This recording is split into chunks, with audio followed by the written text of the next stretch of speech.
This call is being recorded. Sweet. Please don't hesitate to interrupt if you have any questions whatsoever. Sure. Um, Yeah, we'll do. yeah, I'm glad you got the tarot reports. How has that been? Given how long I've done it, is it still accurate for you? It has definitely been accurate. Almost immediately after I got your readings, like the tower moments, it was like just one tower moment. It was like a series of tower moments. And I'm not sure if they are completely played out yet or not, but it absolutely like seemed to kick off as soon as I heard the readings, like the events basically started to sequence themselves. So I'm not fully through like what that reading was, but like definitely some things like some groundless situations started to incur like almost immediately. So yeah, I don't know. They've been really good, dude. Like I think they were spot on. Like I think they were awesome. Thank you so much, man. Um, Yeah. I really felt at one level felt good about doing that, and then I was really excited to do your reading because I'm a huge fan of Capricorns born in the late 80s and 90s. Like Oh, really? it's an actual thing, bro. You guys are like the leaders of the new school. It's Dude. incredible, actually. Oh, So cool. Dude, I found all your work to be super inspiring. Like all your moon messages, dude, are just like incredible. Like I don't know what your sign is. You're an air sign. yeah, I can't remember. Gemini. yes, sir. With a Capricorn Yeah, moon. man. Woo, crushing it, dude. So basically, once again, don't hesitate to interrupt if you have any questions, anything you want to mention. That's totally fine. Okay. Um, let's see. We know that you were born January 2nd, 88. So you have actually Saturn and Uranus in Sagittarius. And right off the bat, my friend, I'm going to share an article with you when I send you this reading because you an alien, bro. You're alien gang. You're one of us. So, um, and that's why I really, I take seriously a lot the Capricorns. You have Neptune on Yeah. your side. That is it's a huge deal. It's every time I talk about it, I say it in a sense where science has not yet caught up to this. Like you guys, it fascinates me, bro, because basically you represent an alien construct that takes 30 years to really like step into. And like Oof. since you were born, there was never, ever an aspect like this. So it's like you're starting to pioneer conscious awareness in a way that has not really been explored because there's literally less than like 10% or 5% of people in the world population with this power that you have. Right off the bat, kind of like, Wow. and you were born on a full moon. So like the moon in Cancer is a little opposite this. So this is actually very important, right off the bat, because this Mhm. is Neptunian power alien construct. So I have my moon in Capricorn.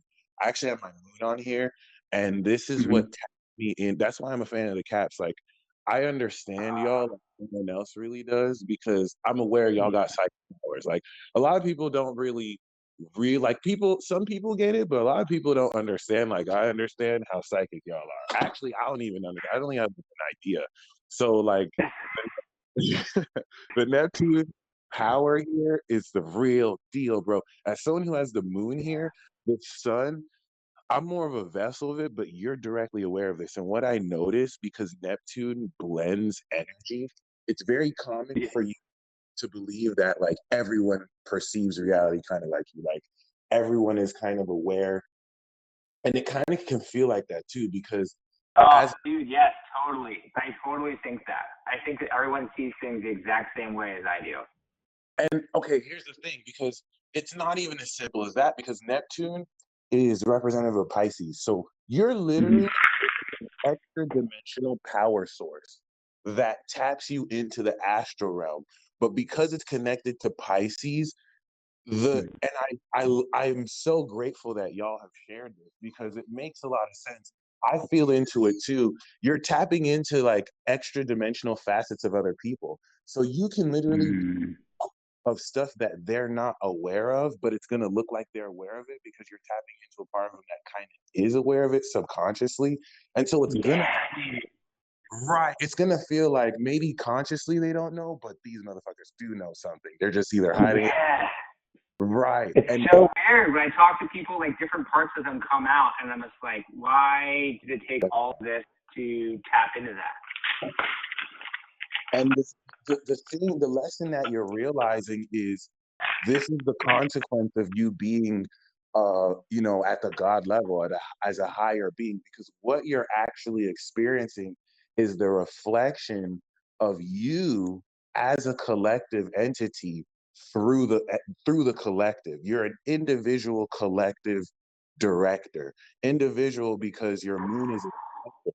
So your awareness of the collective world around you feel individually of how you feel about it internally, and you're able to be aware of how everything connects directly with the collective. I'm a bit opposite this because I'm a collective individual where I'm aware in Gemini, so I'm more aware as an individual, but I feel into the collective. So collectives like yourself, oh dude, it's the most fascinating. Like this stuff makes me like super crazy conspiracy, like out of this world. Cause like this is the bread and butter. This is like the real anytime I see alien constructs, I'm like, okay, this is gonna be a good reading.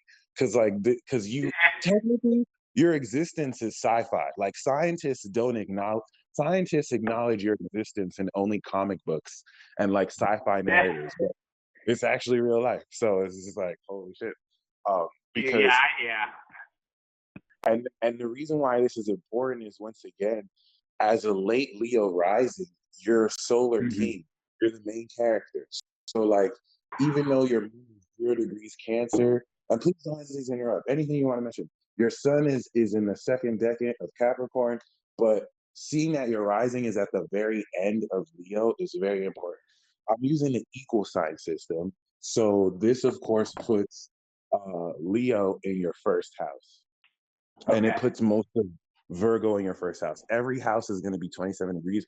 If we're using the whole sign system, Leo will be your first, and Capricorn will be your sixth. But because I'm using an Right. equal, I'm blending equal with Placidus and whole, so I'm going to blend how your sun falls in the fifth, but it's really a sixth house sun that falls in the fifth, which means that your awareness in Capricorn represents your incredible talents that you integrate into your lifestyle in order to really build this lifestyle of greatness. You're someone who can coach people's lifestyles, but it's very important to illustrate that as a late Leo rising, like if your time of birth was off and you were born like 10 minutes later or 5 minutes later, you'd be a master, you'd be a Yeah. Virgo rising, even though you've already progressed into Virgo, which is also important. You were born a solar king.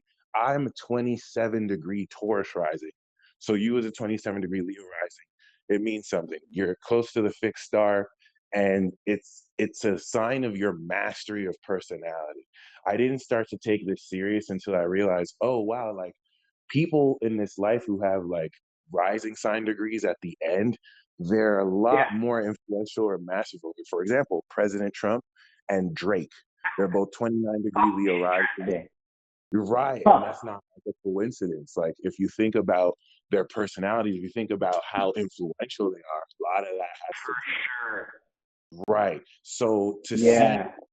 in Leo, this is important because this is the social aspect, whereas as a Taurus rising, I'm natural royalty, but I'm an individual. Leo rising is the performer. Leo rising is the main character. It's who you came to see.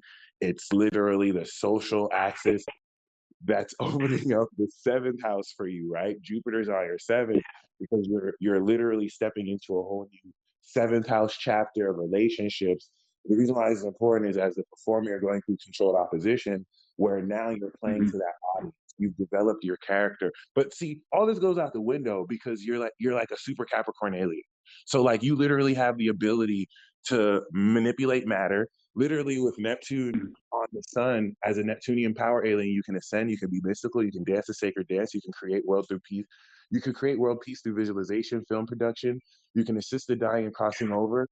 Um, Ooh. and you can do hypno. See, the basis of Neptune here is you can legitimately put people in trance with the way you move your body, because Neptune actually connects our physical body to the astral realm. So the people in the 80s with Neptune in Sagittarius, it's more visually.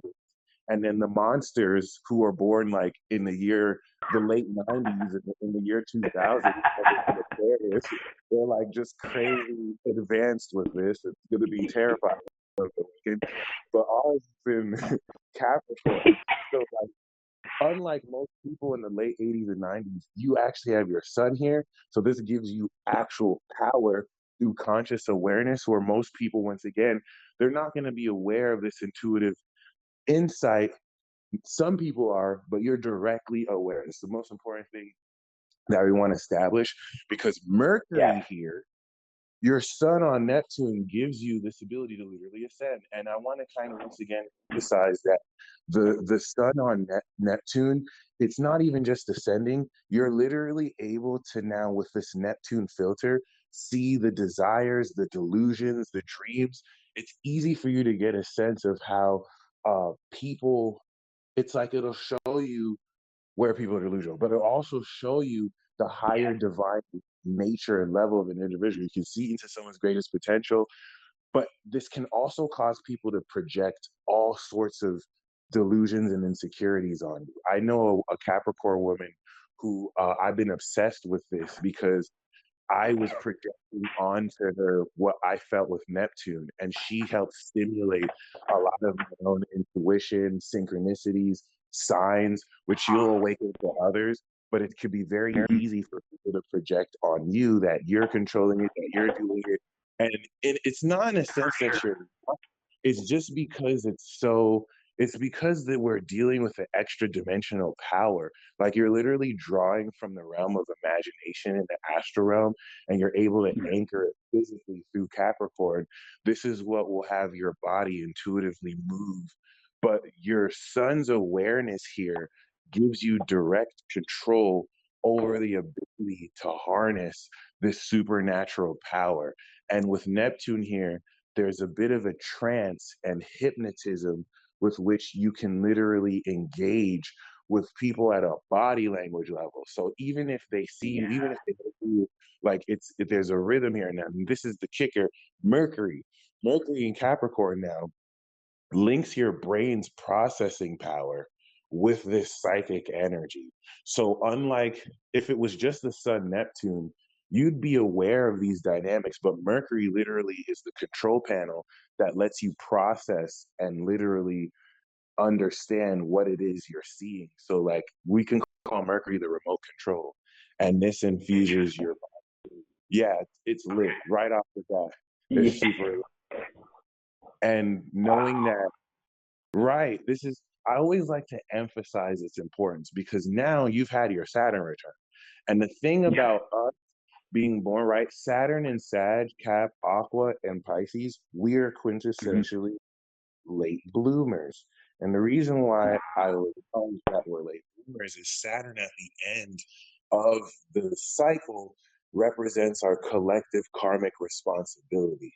So these ages correlate to having to inherit so much more of like the debt that of the previous generation, the lessons that it's not like we grow up any later. It's that we come into success a bit later because there's so Yeah. much more that we have to be responsible of, especially For sure. expressly with the Capricorn power. You know, it's going to take minimum 30 years to really fully come into this uh, influence, energy, power. And so, once again, it's very important to acknowledge, um, ideally, that you're only just now, tapping into this. And before the craziest, Like Saturn, once it goes into Capricorn, it's OD. It's like intense, incredible power. But we have to honor Mm-hmm. y'all. And Saturn Yep. and Uranus, Sagittarius kicks this off. And you have this, you are one of the souls who are born within it 5 degrees. Like your Saturn's 25, your Uranus is 27. That is very underestimated. The reason why it's important is 2030 is going to come around, and Uranus and Saturn are going to be conjunct in Gemini. Y'all are going to have that opposition. And the main lesson, right? Saturn is your authority.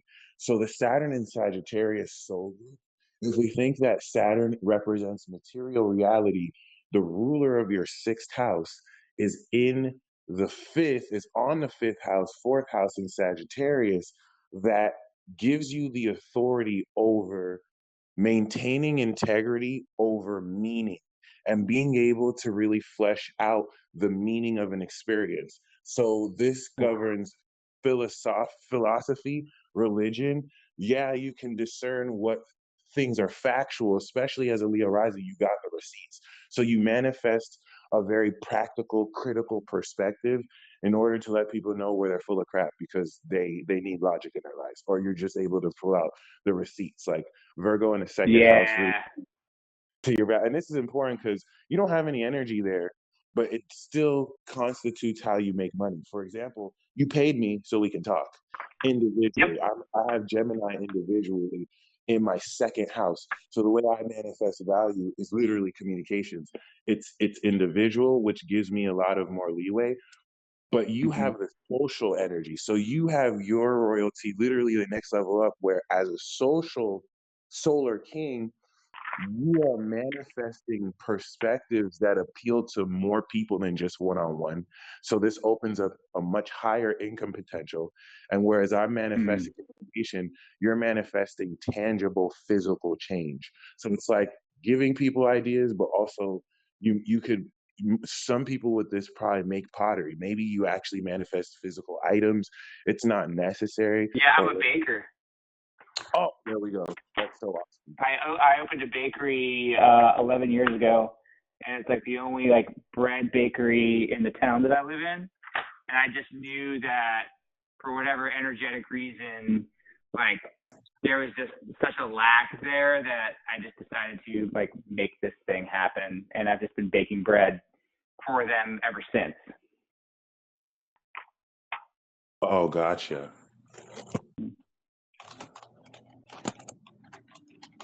Could you say that last part? Oh, the baking part? Yeah. Like, it's weird. It's this obscure little town on the eastern shore of Maryland called Chestertown, and it's just got some super dark, dense energy. I feel like there's like some sort of portal here, and just like it's like everyone's been like stuck in the same time frame from like the 1950s, like forever. So I was like, how can I like break that energy up? And like, the only thing I think I can do is like just bring my talent of wanting to bake bread for as many people as possible, and just set up a bakery that does that. That was like a kind of bread that like people have never seen before. And so that's just been my main focus for the last decade or so. Oh my God. Okay, so basically you're using your career to bring into something that's unconventional and hasn't been. So you help me understand how Saturn works, because first of all, that's super awesome. And I want to maintain, bro, that like your bakery is just a front, to be honest. Like you have the bakery, but I don't think people know that when they eat your food, it like activates superpowers. For sure, dude. They have no idea why they're in there sometimes. Like they're just like they're acting like they've never had bread before when they come into that place. And then it's like people just want to hang out there. And we've done like different things there too in the past. Like I've done some yoga classes. We've done like crystal singing bowl, circles, and things like that. Yeah, and it's just like it's just people just don't even know what they're looking at, but regardless of whether they are consciously aware of it, they just show up. Which is amazing. So I want to illustrate how, once again, like you have me as a Taurus rising with the Gemini second house. Ideally, I'm usually alive. Like I'm going to be breaking into more of a social platform, but I deal more with people one-on-one versus you opening up your space socially so that so many different people can come in and connect. This is very important, especially as a collective son where you sponsor everything. I actually heard a Capricorn Aries moon rapper called Skyzoo. He mentioned that in a Mm-hmm. bar. He was like, you know, everything that he's done for the whole culture. It's not like just for him. And Yeah. this is why y'all are the goats, Capricorn. Like this is why y'all really it's all like all this just makes sense. It's crazy. So like So crazy. one thing they say was very important is that, you know, what you're doing, like the way you're producing this bread, literally, which I think is Mm-hmm. so amazing. It's like the bakery and that being the manifestation of Virgo, like that's masterful here. But also we have to illustrate that with Uranus on Saturn in the chart. That is what actually brings in, if we think of Saturn as like the karma, because Saturn is the collective Mm-hmm. karma you're responsible for. So in this lifetime, you're responsible for creating a creative home where people can come and see into, you know, the integrity of the meaning. So Saturn in Sagittarius means you're holding the collective responsible for their beliefs.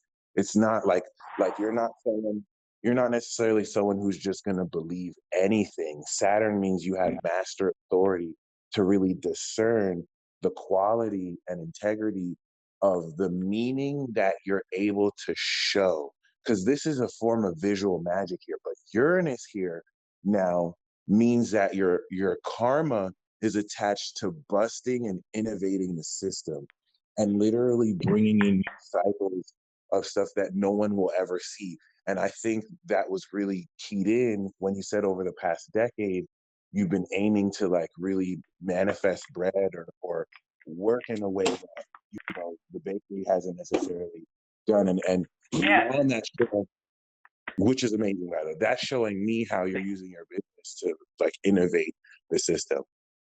Like the things that we have done, for some reason, I don't think they're that like revolutionary, but like we have like definitely like pissed off a lot of people in how we've set up the bakery, like how we decided to like structure ourselves and what products we chose to produce. Like it ruffled so many feathers of those who were like not ready for it or didn't want it. And I just never understood. I never understood why they were so ticked off by it. But So you nonetheless, can we're like definitely the black sheep, even though we're like also the reason why this town is like getting new vibrancy. Like the whole downtown experience is completely changed now from like a dead, like small, like old racist town to like this brand new, like bustling place that actually has like young people coming. That's awesome. That's so awesome. And you're really teaching me a lot about how to see this, because I want to do documentaries on these Saturn positions. I think your Saturn group is the most important right now because it's Interesting. everything that y'all are doing is preparing us for 2030. It's not even that 2030 will roll around. It's that for the past couple decades, y'all have been putting in work.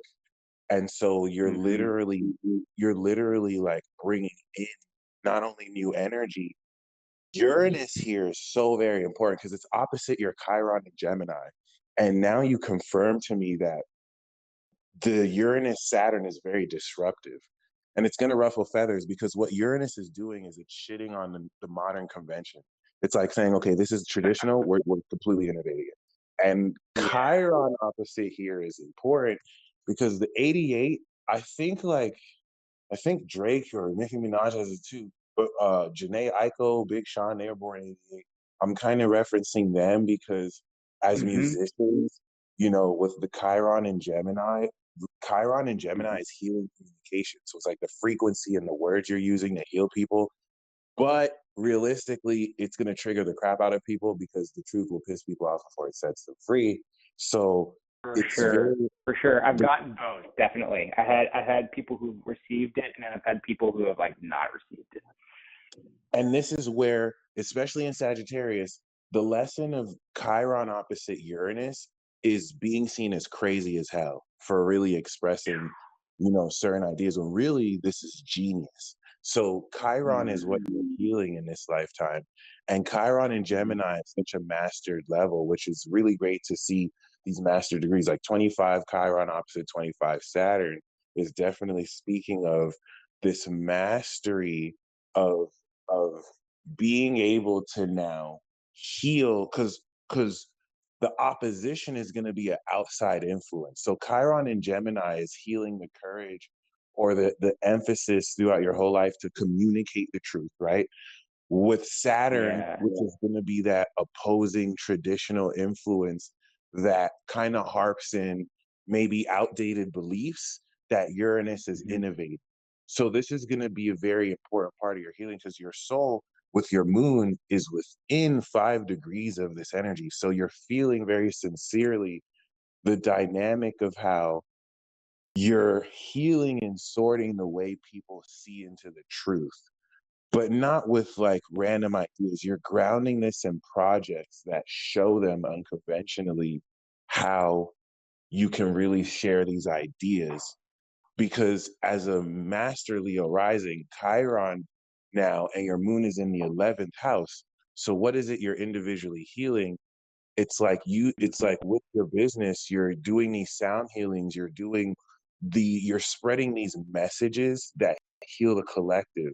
And this is going to attract, a community of individual enlightened angels that will help assist in really the way that you individually trigger the crap out of your community or heal them, really.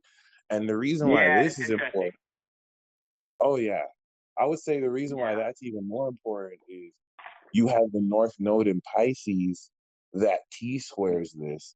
So now your destiny aspects this unconventional nature of your karma. Mm-hmm. And that's important because that T square, what you're effectively doing is you're using the resources of what you have masterfully, right? And your Mm-hmm. resources in order to deal with other people. North Node in Pisces in the 8th house is transforming the level of transcendent divinity that enables you to transform your relationship with the collective around you, because your destiny is to really intertwine your resources with theirs. And it's not as simple as just resources, because now in Pisces, it's kind of like being trusted with the beliefs of others. So you're taking the analysis that goes into how you can literally deduce and break down the details of what you have, so you can use what you have as a resource to really add to the community or to really pull those resources together. And Interesting. the only thing is, it's a little bit deeper than that. So that was just like a surface level.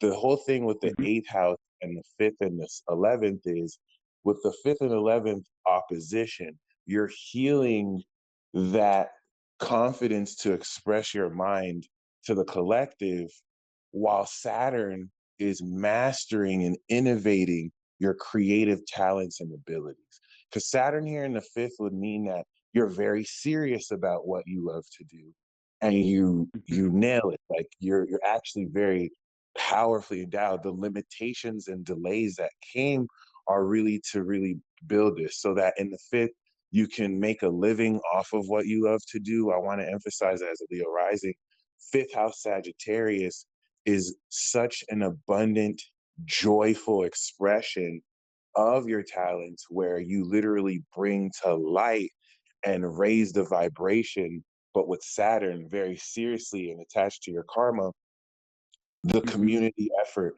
that you're putting out there. So the 11th house opposition is more so like, okay, what kind of courage and confidence do I have communicating what I see and what I show to other people?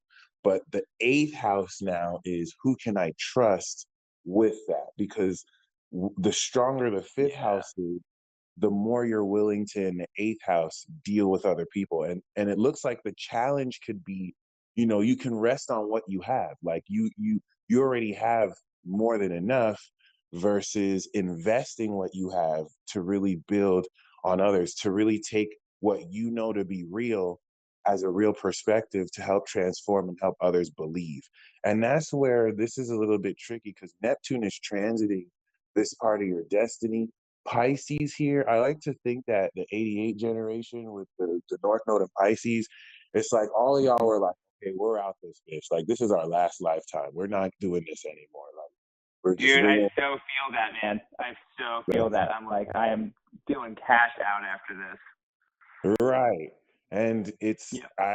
I kind of see the North Node in Pisces as another reason why 88 is important is this restarts the destiny karmic wheel, because then 1990 we have North Node in Aquarius, and it's like I like to see this as bringing magic back. It's like all the magic that came through, boom, North Node Aquarius, we now share with the collective the knowledge of it, how to kind of be different with this, boom, North Node Capricorn, and it goes back down that cycle where by 96, 97, like North Node now in Virgo, and it's like bringing heaven to earth. So this is very important because not only do you have this T square, which I want to maintain, the T square is going to challenge you to take what you're creating and to be in a position to transform how much more deeply you share that with the collective. And I'm kind of drawing a bit of a question mark because it's way deeper Yeah. than that. But Yeah. as Jupiter goes through here next year, as Neptune finishes and Saturn goes through, you're going to be so much more clear on this element of your destiny as the North Node returns as well. But then you also have Jupiter in Aries. So Jupiter in Aries is amazing because this trines Saturn and Uranus, right, in the eighth, ninth Yeah. house.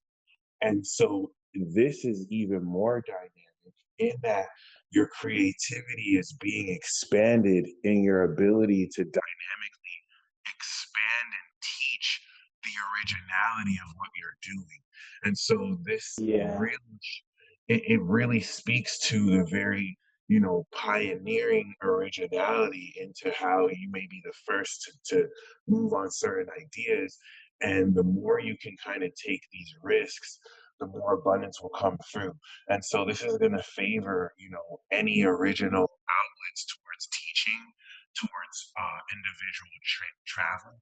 Jupiter is going to really add for income potential and also just Okay. textbook expansion. It's a really good try, I'll say. And the square, Interesting. So teaching is one of the things you just said? yeah. Oh, yeah. Okay, cool. I am yoga teacher trained, and I've like never really done anything with it. So I don't know whether that's like I'm kind of at this point where I'm not sure whether I'm supposed to like continue with the bread or if I'm supposed to like branch out into like some other like spiritual modality or not. And the cool thing about that is Jupiter is returning for you 2023. So what's Okay. happening is you've come into so much knowledge, you're having to complete that cycle. By the time it's in Aries, it's go time. But the Jupiter in Pisces is it's gonna transform everything you've learned so that you can change the way you see what you're doing, and it'll give you a new Yeah. perspective. So that's why around this period, if you feel like, okay, what do I do? It's not that you don't know what to do, it's that you're downloading the next step. And so it's like Ah, you're you're becoming that is everything. reassuring. Oh yeah, because it could be a frustrating period because it's like, okay, like I feel like I have everything. I just need one piece of the puzzle left. And if we bring in a Yep. life-changing miracle now, Pisces is an aspect of your seventh house because most of your seventh house is in Pisces. It ruling the eighth house, Jupiter's in the sneak peek that it went into your seventh has evolved all your partnerships. You're upgrading all your partnerships. During this period, as Ah, Saturn is going to really make it to the end, this is a very pivotal period because since 2013 and again since 2005, Saturn and Jupiter have gone through the first six houses of your chart, and this has integrated the fullness and evolution of you as a very powerful, I would say individual, but like, social being. And so you have yeah. now evolved, right? Since 2016 when Jupiter went into Virgo, you've mastered elements of your personality that you're now integrating into your relationships with other people. So Jupiter, in a short amount of time that it went to Pisces, evolved how much powerfully you apply this evolution of yourself in relationships with other people in your social circle of friends. So this is going to start to give you life-changing miracles based on attracting relationships with people who completely evolve your life over the next 6 years now, where now that you've developed your personality, you're bringing this development to relationships and to the world around you individually. And this is it's very important to illustrate, because now that Jupiter is in your seventh in Aqua and Saturn is in Aqua, you finished 6 chapters of personal development. Like, you finished, like, this is hardcore work that now is going to pay off the next 6 years, because it's like, okay, since I worked on myself like this is how it applies to my relationships. This is how it applies to my career. And, you know, it's a really, you owe it to yourself now. During this period, people will get married, divorced, or come into a business partnership, because you're coming into now really, in this case, adding so much more divine wisdom into the results of the knowledge that's going into these partnerships. And that's what brings us to Venus and Aquarius. You have Mars in Scorpio and Venus in Aquarius, which is very interesting. Venus square Pluto is never easy, because you have this detached element of your heart, which is a 5 of swords. Like, Venus in Aquarius is very different, because you have a love for networking, right? You definitely are going to you're going to be more attracted towards knowledge, and also how you're able to really polish and balance what you pick up on the knowledge of other people. But then the square to Pluto is going to attract very possessive and jealous people to you, because of the outside influences, and really because of the extremeness of pure energy that connecting to Venus can have you both detach and feel this intensity. It's my current girlfriend is just like that. She's super possessive, super obsessive. I mean, she is a Scorpio, so naturally that will happen. But that was my next question. I was going to ask, is she have Scorpio energy? So that's even deeper, because your Mars on Scorpio is going to add a very intense desire for her, and she's going to harness that desire too. Mars now in Scorpio near Pluto speak to a nuclear pure energy of desire. So I have Mars in Aries. I'm super instinctual. Before I have the point to really, like, you know, think about what I'm doing, boom, I've already done it. Versus Mars in Scorpio, that's going to feel into that sexual desire, and it's going to store it nuclearly. It's very seductive, and you're able to actually harness this pure energy. Pluto here, this is another, I want to do a special video on this. Pluto, Mars, and Scorpio is one of the strongest Mars anyone can have. I mean, this gives you, seriously, like, if you were to get really, really, really, really, really, really, really angry, the weather can start to fuck up, and, like, someone can die, like, if you direct this energy, because it's so much. It's so funny you say that, dude. I remember I got angry at one of my buddies once. I had like a long time like build up, and he told me that like when I was like unloading on him, he thought like reality around him was like bending. Oh my God! Stop it! Seriously? Yeah, dude. He couldn't believe it. He's like I don't know what you were doing, but something about how you were expressing yourself, like I felt like everything was like torsioning around me. Yo, that is the most. Dude, I have chills all over. And I felt weird too. Then I felt wild. Like when I was releasing all that energy I built up for like probably, I don't know, it might have been years, honestly. Like it was just like I felt like something was shifting like insanely, like in a very short period of time. And Thank you so much for sharing. Sure, dude. Of course.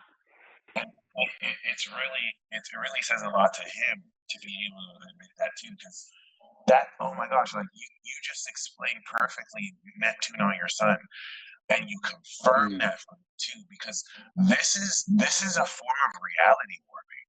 That was really what I wanted to do, because like Venus and Mars represent in these fixed signs energy centers. You're able to harness pure energy through your sexual energy and through your desire. And the intensity of Pluto is going to add so much extremeness to how, like, when you decide to do something, you're not going to give up. Like, you're able to really anchor this from deep within. And the thing about this too is Mars and Saturn so extremely intensely can attract all sorts of intensity, like even rape or even like sexual trauma. If you attract people to this, is because it has a lot to do with your ability to also heal during sex. Like there's a regenerative quality that really hits people at a deep core level. Yeah, this is what's dude, my girl was sexually traumatized in a previous relationship. Deep. Keyword traumatization, because this energy is so dark, it's so deep, and it enables you to perform psychic surgery in a certain sense because of the psychoanalysis and precision of the actions you take in Mars. Mars and Scorpio is going to really harness that depth. And so the square to Venus is what's going to make people obsessed with you, because whereas your Mars is so deep, Venus is so detached. And so it waxes hot and cold. Where this cosmic nature of your heart, it's going to clash, because it's like you can desire stuff so intensely, but then your heart can be so cool off of it that this energy can kind of really, it's not like Leo and Scorpio, which is a bit more intense, but the Aqua definitely adds a lot more wisdom to how you apply this knowledge. It's really dope though. It's really dope though, because it converts a lot of the wisdom that you desire into a much more detached knowledge that helps you apply this towards other people. It's just unconsciously this is going to attract a lot of weird obsession from both men and women. That doesn't always have to even be sexual. If they just may not be able to put their finger on why, this energy draws them. So what you confirm for me though is that energy outputs through your spirit. And the most important thing is Neptune is a veiling effect. So when you're so deeply into your Cancer moon, you won't always notice how reality is warping around you based on the subconscious expression of what you're imagining. So the fact that you see reality contorting around you is an expression of Neptune on your sun that's literally blending the dream realm with reality, and that excess energy is what fueled it to really do so in response to your own feelings, which is kind of like, right. Yeah, dude, that's exactly what happened. It felt like I was blending reality, like that the physical was no longer, like that my inner world was no longer contained to the inner. It was like bleeding out into the external. Wow. Yeah. And so even 0 degrees Cancer moon is kind of like 30 degrees Gemini moon, which is like a master angel soul, but you have a holy soul here. Moon in Cancer is actually in its dignity in Cancer. So you're able to really feel very deeply sincere into psychic power and energy. And that's another important thing. You are an expression of individual collective power, where everything you're aware of collectively, you still feel how you feel about it sincerely.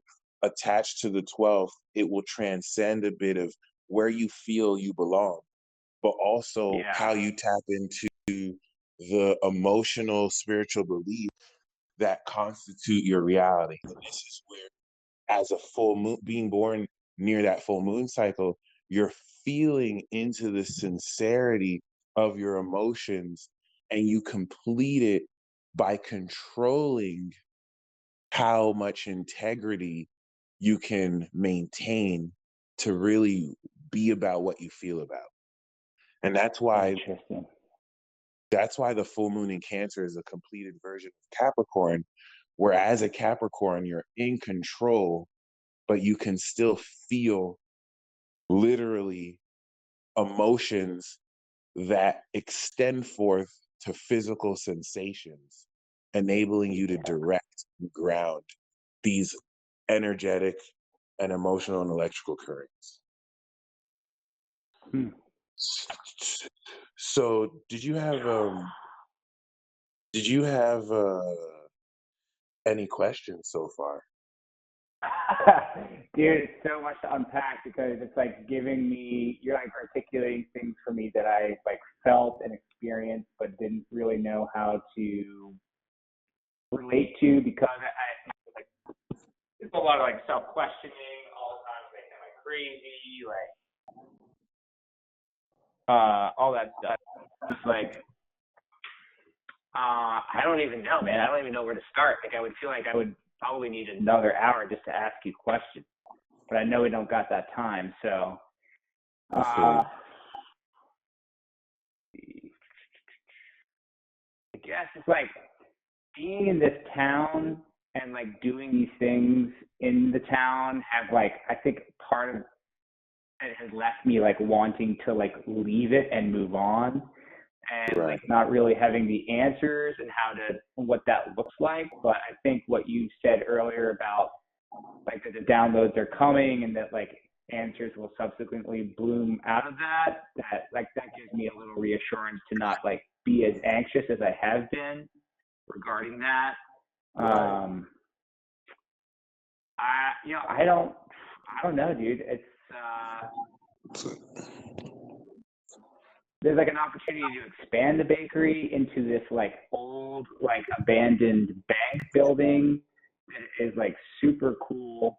It's got like tile mosaic floors and skylight, and it's like got this very like temple-esque feeling to it. Right. So, like, I feel maybe I should move in that direction, but I don't know if I should continue to grow. Like, I think I'm in a bit of an analysis paralysis right now around what to do. And then there's the Scorpio girlfriend that I have who I feel like has like done a certain amount of things to trigger my BS meter around like how certain things have come together. So I didn't know like when you did the tarot reading and the tower moment, whether that was going to come full circle to like my experiences with her or whether it was pertaining to other events, which it seems like it's like other events at this point. Yeah. But yeah, I don't know. I'm not quite sure. I don't know if you're getting any intuitive hits to share anything else, but like I feel like super resolved because I've had a few natal charts done, but I've never really had them articulated in this way. So I feel like it kind of served its purpose. Yeah, and we'll definitely keep in touch. Like if there's any future questions that come up too, feel free to email me. That's totally fine. Awesome. I would say in conclusion, really, Pluto has gone over. Pluto, Saturn, and Jupiter have evolved, mastered, and awakened most of this energy.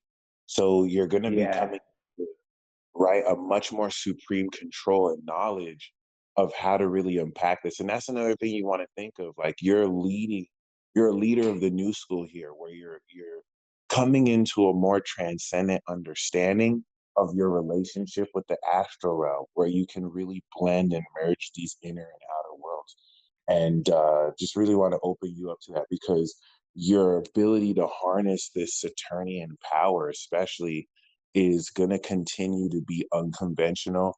And the most important thing I'd say is your MC, your legacy is in Taurus. You're here to manifest this individual sense of wealth that with Uranus transiting your 10th is going to bring in unexpected, unconventional windfalls of income because you're manifesting a monopoly of some sorts where what your job title is, no one else has ever manifested. So it's a lot to look forward to.